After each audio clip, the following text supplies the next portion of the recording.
fire sign, Aries, Leo, and Sagittarius. Kumusta po kayo guys? Okay, so fire sign, tignan po natin ano bang inyong gabay kapalaran ngayon. Fire sign, Aries, Leo, and Sagittarius. Gabay kapalaran po, spirit guide. Gabay kapalaran po ni fire sign. So guys, pasensya na po sa ingay na inyong maririnig. Okay. Actually guys, parang nahihirapan yung iba sa inyo mag-decide ngayon at nakikita ko yung stress. Naging abala ka ata nitong mga nakaraan at parang hanggang ngayon guys, parang apektado ka pa rin sa mga nangyari. Pwedeng pagod. Nakikita ko rin sa inyo guys yung parang nahihirapan ka na mag-support ngayon sa family mo. Hindi naman sa parang kinakapos. Siguro binabalanse mo lang din talaga yung financial mo or hindi ka siguro makapag-focus sa trabaho mo. May nakikita ko guys sa parang nadadown yung energy mo. And parang may mga nagkakasakit pa dito, fire sign. Nahihirapan ka ba guys na makisalamuha or makibagay doon sa pamilya ng partner mo? Or kung sino man to guys, parang napaka-awkward nung energy na nakikita ko. Parang awkward doon sa group of people na sinasamahan mo. Na-awkwardan ka. Parang hindi ka guys ganun kakampante, no? So, tignan pa natin fire sign. Ano po ang ipapakita rito? Okay, so fire sign, Aries, Leo, and Sagittarius. Gabay kapalaran. Fire sign, Aries, Leo, and Sagittarius. Gabay kapalaran. Additional message. Okay, so guys, meron tayong idea. Ayan, yung iba sa inyo maaaring dumidistansya. Nakikita ko na parang gusto nyo guys ng peace of mind ngayon. Ayaw nyo na guys ma-stress. Ayaw nyo nang bumalik sa dating pakiramdam. Parang iniingatan nyo po yung sarili nyo. Pwedeng na down ka. Sobrang down mo talaga sa past. Parang feeling mo guys, parang babalik ka na naman sa ganun. Kaya parang hanggat maaga nililimitahan nyo na fire sign, no? Ayan, no? Mas pinipili ng mga fire sign ng kanilang peace of mind ngayon. So, meron tayo guys, profession. Nagpapaka-busy. Magiging abala ka hanggang sa mga susunod na mga araw. May ina-eyes attack you guys na documents. Pwedeng patungkol to sa business nyo or pwedeng sa career mo. Okay, may nakikita rin ako dito guys, maaaring nag-iisip siguro iba sa inyo na mag-aral kaya ulit.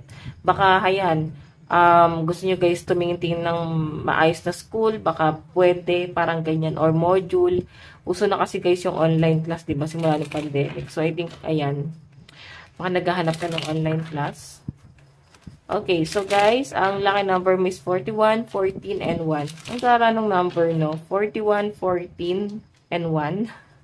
Parang binabalik-baligtad lang. Okay, so tignan natin guys, pagdating naman po sa inyong love life. Fire sign, Aries, Leo, and Sagittarius. Pagdating po sa kanilang love life. Love life ni fire sign. Oops. Fire sign, Aries, Leo, and Sagittarius. Pagdating po sa love life. Okay, so guys, meron tayong the Fool. New beginning to guys, sa pinapakita sa akin, no? Nakikita ko naman guys na nag-e-enjoy ka, masaya ka, or pwedeng new beginning sa inyo, yung para bang okay naman kayo guys ng single kayo, wala masyadong pressure, walang nagpapabigat ng inyong nararamdaman, hindi ka nakaka-feel ng ano ngayon, frustration, or kung meron man guys, nakikita ko sa inyo, mas pinipili mo nga yung peace of mind mo, lalo na sa mga single. So, tingnan natin guys, lapag natin lahat ng card mo. Pagdating sa love life po ni fire sign, meron tayong 3 of Wands. Oh, parang may nag-aantay sa inyo, guys. Okay, ayan, no? May mag-e-effort sa inyo, fire sign. Nakikita ko yung pag-aantay sa inyo na tong taong to. 7 of Cups.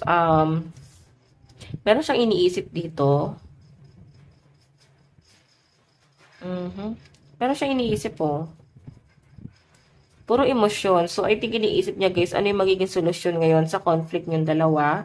Kung may alitan sa inyo guys, kung nagkaroon man guys ng distansya, so I think etong person mo guys, iniisip niya ano yung pwede niyang gawin para mawala yung mga doubt or mawala yung mga problema niyong dalawa. Kasi ikaw, nag-e-enjoy na yung mga fire sign, no? So parang hindi ka naman guys na-pressure, parang gusto mo guys maging malaya lang. Yun nga lang guys, yung person mo kasi guys, 3 of Wands, nag-iisip siya, ano yung gagawin niya para sa relasyon niyo, ano yung parang mayaambag niya, ano, parang paano niya patutunayan ngayon yung sarili niya sa inyo. So, magician nandyan pa, oh. Diba? Parang, alam niyo yun, parang mag-e-effort talaga tong taong to sa inyo. Parang gagawin niya talaga ang lahat para lang maging maayos kayong dalawa. Pero yun nga guys, nakikita niya kasi mukhang nag-e-enjoy ka, masaya ka sa kung anong ginagawa mo. Okay? So, tignan natin guys, pagdating naman sa inyong kaperahan fire sign. Sa kaperahan po ni fire sign. So guys, meron po tayong 2 of Pentacles. So nakikita ko guys, talagang nagbabudget ka. Okay, so hindi naman guys na parang nagkakaroon na parang wala ka talagang pera. Kasi may nababudget ka pa. So, pagdating sa pera ng mga fire sign, parang nararamdaman nyo guys, parang yung pera mo, nagkakaroon talaga ng ups and down. Hindi talaga siya guys stable, no? Magiging maganda yung daloy, tapos sa mga susunod na mga araw guys, parang mararamdaman nyo na hindi na ulit okay. So, ganon. Ups and down, yun nangyayari. Kaya nga guys, mukhang magpapaka-workaholic. Ayan, nakikita ko magiging busy ka, magiging abala ka, and parang puro pag-iipon ulit ang gagawin ng iba sa inyo guys. May nakita pa nga ako dito guys na pwedeng didiscarte po talaga kayo. Okay? Didiscarte ka para maibalik siguro yung mga nawala or baka meron ka talagang pag-iipunan kasi meron ka guys gustong bilhin para sa sarili mo. Okay? So, tignan natin guys pagdating naman po sa inyong trabaho. Sa trabaho po ni Fire Sign, Aries, Leo, and Sagittarius. Pagdating po sa trabaho. Okay, so meron tayo guys, everything is fine. Nakikita ko yung pagod mo ngayon. Ayan, nakikita ko na pagod ang mga fire sign, pero mukhang no choice naman talaga kayo guys. Parang may mga nagkakasakit nga dito or nagpa-palpitate or parang bang hinahapo. Ganun yung pinapakita. And may nakikita rin ako guys, sa trabaho mo guys, maganda yung daloy ng pera mo. So, kung ano man guys yung source of income mo guys, maganda yung daloy ng pera. Yun nga lang guys, kung gaano kaganda yung daloy ng pera mo, ganun din siya guys, kabilis mawala. Kaya nga guys, nakaka-feel ka rito na parang pagod ka na. Parang gusto mo na lang guys magpahinga. Ganun yung pinapakita sa akin. Pero parang kailangan nyo guys lumaban eh. Okay, parang wala kayong choice, kundi ilaban siya kahit parang napapagod ka na sa trabaho mo. Okay, so tignan natin pagdating sa family. Sa pamilya naman po ni Fire Sign, pamilya. Okay. So guys, meron tayong 7 of Wands. Ayan, mukhang meron hindi guys pagkakaunawaan. Nakikita ko guys inilalaban, no? Kumbaga, baka ikaw yung breadwinner. Or pwedeng ikaw yung parang mas okay yung daloy ng pera. Or parang ikaw yung parang leader sa family. Kung lahat naman kayo guys may trabaho. Kumbaga ikaw yung pinaka marunong mag-isip guys, no? So may nasa-sense nga ako dito guys. May kahirapan talaga sa pera. So I think pag-a-adjustin talaga yung family. Or magkakaroon kayo guys adjustment na parang kailangan magtipid. Parang kailangan may pagbabagong mangyari. Kasi ang pinakamahirap dito guys yung darating talaga yung katapusan eh. Katapusan ng buwan. Nandun yung parang ang daming bayarin. Okay? So, parang nararamdaman nyo guys, parang kahit anong gawin nyo sa family, advice na dapat ganito, dapat magtipid.